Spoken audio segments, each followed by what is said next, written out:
তোমরা মনে রাখো ওই কবরে যেই ঘরের মধ্যে কোনো বাতি নাই, যেই ঘরের মধ্যে কোনো সাথী নাই, অন্ধকার এমন একটা ঘর, যেই ঘরের কোনো দরজা নাই, জানালা নাই, কি কোন ঠিক না বেঠি?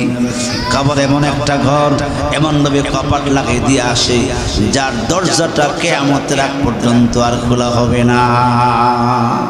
আমার ভাইয়েরা, রাসূলুল্লাহ বলুন মুতাওয়ান, খেয়াল করে শোনো, ওই কবরে তুমি শোয়ার পরে আমি আল্লাহর পক্ষ থেকে দুইজন ফেরেশতা আসবে, এদেরকে মুনকার নাকির বলা হয়। এরা তোমার কবরে তোমাকে একটা পরীক্ষা নেওয়ার জন্য আসবেন। যদি কবরের পরীক্ষায় তুমি পাস করতে পারো, পরীক্ষাটা হবে 3টা প্রশ্নের। কয় প্রশ্নের?